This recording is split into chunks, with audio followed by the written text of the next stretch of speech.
so-called marginalized groups whose feelings you've decided need protecting. Because trust me, somewhere right now, three clueless white girls in Texas who are planning to go as a mariachi band. And when they do, liberal Twitter will lose, and the rest of America will go, oh, for sake, when did liberals become the fun police? Does anybody remember when conservatives were the ones with the sticks up there? We went from yes, we can to oh, no, you. Halloween is right around the corner, a time for wild creativity, clever costumes, and unapologetic fun. But, as usual, the Joy Police are back at it. The woke crowd has rolled out its annual list of offensive costumes, ready to take issue with anything that dares to be imaginative. What used to be a harmless night of make-believe has turned into a battleground of moral outrage. But Bill Maher isn't staying silent.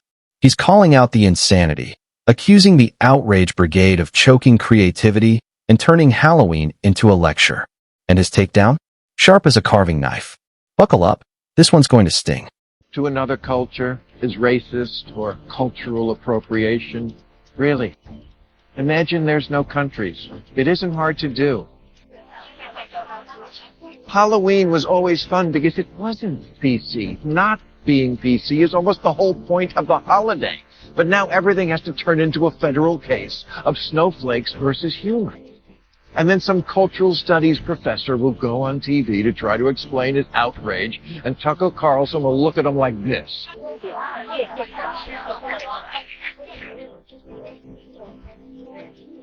Maher's absolutely right. Not every Halloween costume is an act of cultural appropriation. Sometimes, it's simply admiration. People celebrate the beauty, artistry, and creativity found in other cultures. Humanity has always grown through cultural exchange, borrowing, sharing, and evolving together. Wearing a kimono, sari, or mariachi suit doesn't automatically mean mockery. Often, it's a nod of respect toward global traditions. We live on a planet rich with diverse races and vibrant histories, and it's perfectly okay to appreciate what makes each culture unique, as long as it's done with respect, not ridicule. At its heart, Halloween is about imagination and play, not politics. Turning every costume into a moral battlefield only deepens division. Maybe it's time we remember that curiosity and connection build bridges, not censorship and fear. America is with the Democrats on the issues. They just find the woke people irritating as hell. In a new poll, 80% of Americans find political correctness to be a problem, including 75% of African Americans, 74% of Americans under 30, 82% of Asians, 87% of Hispanics, 88% of Native Americans. If you're not a statistician, let me break those numbers down for you.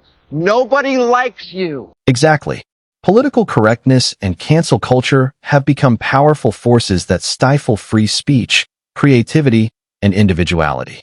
What started as a call for empathy has evolved into a culture of fear, where every joke, opinion, or costume is second-guessed out of worry that someone, somewhere, might take offense. That anxiety has even crept into innocent traditions like Halloween. Freedom of expression isn't just about the words we speak. It's about how we choose to express ourselves, including what we wear.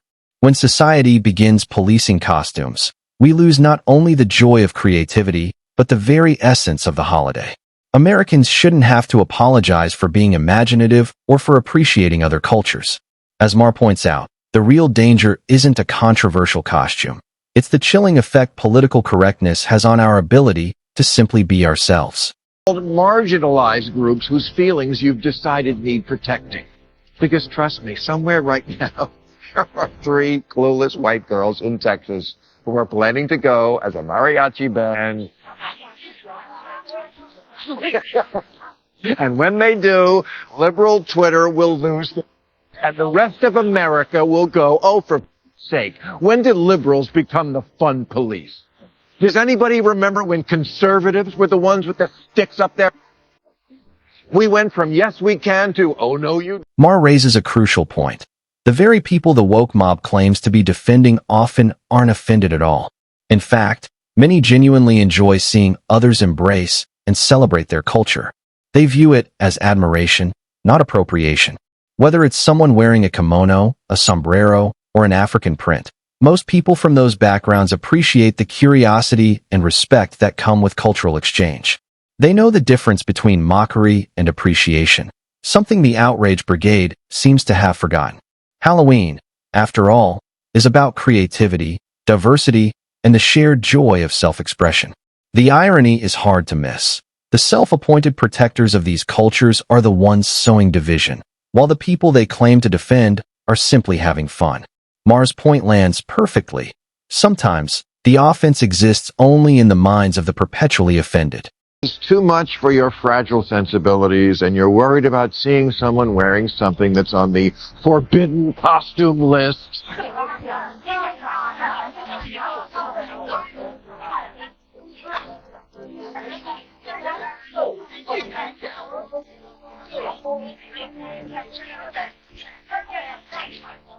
Just stay the home. That's exactly right.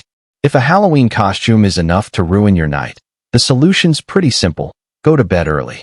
Every year, a wave of self-righteous think pieces and videos pops up, lecturing everyone on what's acceptable to wear and what's problematic. It's exhausting.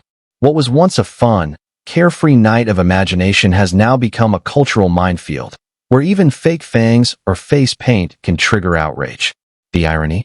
The people doing all the policing seem to miss the point entirely. Halloween isn't about offense. It's about creativity, humor, and a chance to escape reality for a night. Constantly monitoring others' choices only sucks the joy out of something meant to bring people together. Maybe, instead of scrolling through lists of forbidden costumes, we should just let people enjoy themselves for one night, without turning it into a moral war zone. Lists of costumes you better not wear, lest a night of irreverent dress-up spiral into something that resembles fun. Here's an idea, clickbait website. I won't tell you how to harvest and sell my personal data, and you don't tell me what I can wear on Halloween. Because Halloween is supposed to be outrageous. It's a festival of the sacrilegious and a celebration of the grotesque. From zombies to ghouls to bobbing for apples and other people's saliva. Halloween is that one night of the year when people get to unleash their wildest, strangest fantasies, to be grotesque, hilarious, or completely ridiculous, all in good fun. It's a harmless escape from the ordinary, a night when imagination runs wild and judgment takes a back seat. For a few hours, adults become monsters, ghosts, or pop culture icons, celebrating the bizarre and the absurd. Yet somehow, even this innocent tradition has been branded problematic by some. There are always those who manage to find offense in costumes never meant to harm anyone. But Halloween has never been about mockery or disrespect. It's about play, satire, and creativity. It's a shared moment of laughter and self-expression where we can all poke fun at ourselves and the chaos of life.